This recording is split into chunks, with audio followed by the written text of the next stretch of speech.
Today we're going to be talking about the Nikon ZR, particularly when things get a little bit darker and how to deal with shooting in low light. Now, a lot of these tips and tricks can work on pretty much any camera, but particularly the Nikon ZR has some features and some settings that you might have to change around in order to maneuver things. Now, this video doesn't have a sponsor, except for technically maybe there's one of them, because Jack over at Western Approach is not only an incredibly talented filmmaker with a really convincing British voice, but also he sent me this hat. And he also sent me this pin, which is not only a reminder of the community that you have when you make certain videos like this on YouTube, but also I think it's Jack's reminder to remind me that the Queen is still on our money, which also really isn't a sponsor, but shout out to Jack for actually sending me a bunch of merch. But leave a comment down below, what do you think would be a really good return gift? And don't get too creative because some of you guys are unhinged. Anyway, now the first rule of low light is to not confuse low light with no light. Taking any camera out, whether you have a Sony FX3, a Nikon ZR, a Red Raptor, out into the darkness with absolutely no light, no ambient, and expecting to get a good result, you're gonna have to make a couple of different compromises. The primary function of a camera sensor is to collect light, and devoiding your camera of light is probably not a good idea. You're going to have to use your environment using ambient light or practical lights, or even bring in artificial light. Even though things are a little bit darker, that doesn't necessarily take away from being a low light situation. It just means you don't want to shoot in the darkness, because in almost every situation, it's probably a bad idea. If we're able to acknowledge that even some low light scenes that you see in Hollywood films actually still do have some light to it, it's easier to understand how they're able to get a look that still looks clean and you're able to see things for the story, but at the same time, it obviously is going to be a bit darker. Now, speaking of which, in terms of the basics, in terms of which kind of light there are, in any scene, there's going to be up to 3 different kinds. There's probably other ones, but for the sake of the users buying the Nikon ZR, I'm going to try to keep this simple. Now, we're going to look at this scene over here. There's 3 different types of light. One could actually fit 2 categories, but whatever. The first thing we're going to talk about is going to be the ambient light. Now, ambient light is basically the light that the location gives you. It's something where a cinematographer or filmmaker doesn't bring in. So that could be something like your house lights, a lamp. Even the light coming out of a window would count as being something called ambient light. Generally speaking, when you bring in your artificial light, which you'll see over the left of frame here, this is just a Godox SL60W. You can get these on Amazon for like $100, but that's still going to qualify as an artificial light, something you bring in order to help out your scene a little bit. Now, bringing in an artificial light in a low light scenario is going to help you a lot, especially with getting your proper exposure. Now, there's going to be times where you don't have the ability to do that and you have to make some concessions, but also before and after, you could definitely see the difference between the 2 of these images here. Another type of light that's going to be here is going to be practical lights. And if you've ever seen a movie, there's an unnecessary amount of lamps, that's probably going to be a practical light. Practical lights are lights you would see otherwise in real life, but are strategically placed in order for you to have motivation with your artificial light, or at least some sort of a balance here. Now, with any sort of light, you're going to have a color temperature, and your white balance is also going to be important, especially when dealing with low light. Now, these techniques work universally on any camera, and so does this one, where honestly, just open up your aperture. Now, if you have a lens that has a T or an f 1.8 or 1.5 or T2, the bigger that number is, the more things you're going to get in focus, but also the darker your image is going to be. And when you're in a darker situation, you can open up that aperture in order to let more light into your sensor. The only thing here, though, is that you do have a double-edged sword here. Now, I'm using a Typoxamera C, and that opens up to a T1.5, which can get pretty wide and can get pretty bright. However, when I open up to a T1.5, less things are going to be in focus. When showing you these 2 images, these have the same exposure, but when T1.5 is open, I'm going to get a little bit cleaner of an image because I don't have to change anything else like my ISO, but you could notice the right side of the frame, it's not going to be in focus, and the focus plane is going to be very thin. We're using T4, for example, and pumping up my ISO might introduce more noise because I am adding in more ISO to match up that exposure, but also I'm going to have more things in focus.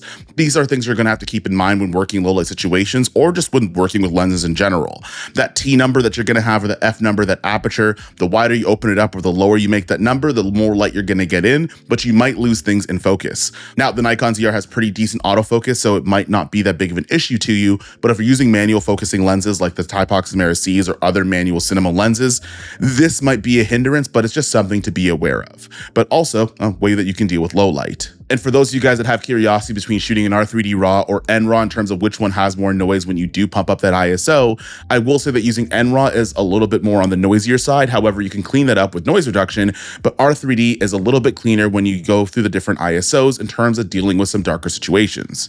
Now, trying to get your exposure correctly in camera is also going to be handy as well. Now, the previous video I talked about using waveforms, which I really actually meant histogram, and basically you could read that exposure going horizontally from left to right, making sure that the information doesn't butt up too close to the right hand of that graph, and trying to keep as much things in the middle because that's the information that you can maneuver around. Now, I'm going to talk about what waveform actually is and not the histogram, which actually goes vertically, going from down to up. So you want to kind of have the same thing as well. I'm actually going to put a little bit of a map onto here where it can show you where the line is where you're going to have things clip. If you see a solid horizontal line, whether it be in the top or the bottom of your waveform, that means that the information is going to be clipped or it's going to be crushed. That means that no matter what you do, you can't bring that information back. Basically, what you want to do is you could change things like the iris, like we just talked about, and that'll help move that information close to the top, but not necessarily hit a clipping point. Generally speaking, when you're on the fly, this is the most non-scientific, non-exact way of doing things, but also will put you in a better position than just kind of leaving things the way that they are and hoping for the best. This waveform's also going to change a little bit when you change your ISO. And generally speaking, it's going to move that information a little bit higher up, and also might clip a little bit where you do have to bring things down using your iris. Preferably for me, I don't like touching my shutter angle at all in terms of adjusting my exposure, or I like bringing a light in. And then ISO, because it has a dual base ISO, I only use one or the other. Speaking of which, the Nikon ZR does have a dual base ISO, whether you're shooting in R3D or in NRAW, and it's going to be 800 and 6400 on the higher end. Now, traditional wisdom would say, low light situation, just bump up your ISO and then Bob's your Uncle Fran's rant. But you want to keep in mind there's a little bit of a nuance when working with the Nikon ZR specifically. Now, when shooting in R3D, because I'm going to talk about R3D quite a bit, that's the mode I shoot in the most, but it also works on NRAW as well, is the ability to use a dual sensitivity mode. Now, on the R3D, you'll have that in the menu setting. You could change your low sensitivity to using your base at 800, and then you can move your ISO within that low base setting, or you can use your high sensitivity mode, and you can use 6400, and you can move around there as well. One thing that I do think that's going to screw some people up, especially when shooting in R3D, because that's just a setting that you can see, is some people might use your low base ISO and set your ISO to 6400, and because you're shooting in RAW, thinking that you could just bring your exposure back and everything will be fine may not be the best idea in the world. The reason why is because when having a dual base ISO in the Nikon ZR, it does have two gain circuits, where using that high sensitivity mode actually is significant, because when you use a high sensitivity mode and you get a bit more exposure and pull back, you actually get a better result than starting at low and moving your way up. I showed this in a previous video when using the low base ISO and going up to 6400 or even 3200 is going to be far noisy than starting at 64 and bringing your way back. Using the Nikon ZR and exposing for low light situations, one thing I'd recommend is going to 6400 and then bringing your exposure or your ISO in post back a stop or two, and that way you'll get a cleaner image. Now, a way to see this in a graphic example, because people love graphs when they talk about dynamic range and low light, is the fact that when you go to lower ISOs, generally speaking, you're paying Peter by robbing Paul. Or you're robbing Paul to pay Peter. You're paying Peter, you know the reference, but basically you're taking a little bit from the highlight dynamic range and you're adding more detail into the shadows, which in a low light situation, generally speaking, there's going to be more shadows there. So one thing you want to keep in mind is when working with low light situations, start at 6400 in that high sensitivity mode and then bring your exposure back. The same thing's going to work when using N-Log, because the base ISOs are the same, except for the fact that the way that it shows up in the menu are a little bit different. But I've tried both of these guys, and generally speaking, you do want to try to overexpose in low light situations, bring your way back, and that way you'll be able to get a cleaner image. Now, there might be somebody in the comments that says, well, what if I don't have the ability to have lights? What if I'm shooting a wedding outside and I didn't bring any lighting with me? For one, I would invest in lights because they're cheaper than they ever have been. But if you're in a situation where you just don't have any lights and you're in a pinch, one thing that I'll say is that you're probably going to have a little bit of noise. However, if you're someone using DaVinci Resolve, and I don't know what the other programs use, you can make friends with the noise reduction. Now, if you do have a studio version of DaVinci Resolve, you'll be able to use the new noise reduction features that are inside of Resolve. It does have something called Ultra NR, which is the ultra noise reduction, where it actually pinpoints a spot where there's noise or where the program thinks that the most amount of noise is, and then it reduces the noise based on that particular spot. You can move that spot around, you can make it bigger or smaller, but basically what it does is takes a sample of your image and then applies noise reduction based off that sample that you took. That will help you out a little bit. There's not really a substitute with not having lights. Having lights is going to be more advantageous than not having anything, but if you do have to use it in that situation and hopefully use the other exposure techniques, you'll be able to try to make things look halfway coherent. Hopefully you've just exposed properly and that the noise reduction doesn't take too much away from your image. That being said, those are some basics in terms of what you can do in order to combat low light situations when using the Nikon ZR, or quite honestly, any camera realistically.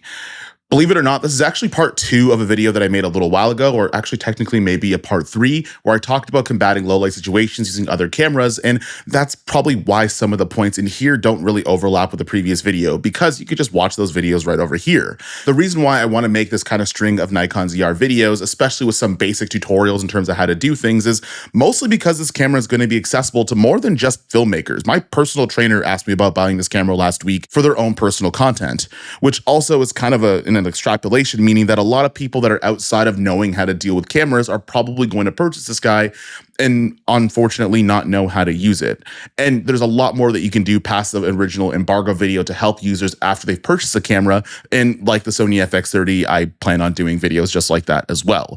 Maybe not as much because my back hurts. But that being said, I hope you guys enjoyed the video. I hope you guys learned something. And if you have any questions, leave a comment down below and I'll see you guys in the next one. But also, yeah, go follow Jack at Western Approaches. Really cool guy. Great information about the Nikon ZR. And also now a homie of the channel. I'm going to find a place to put this pin. Also, what should I get him? Okay, now I'm actually going. Peace.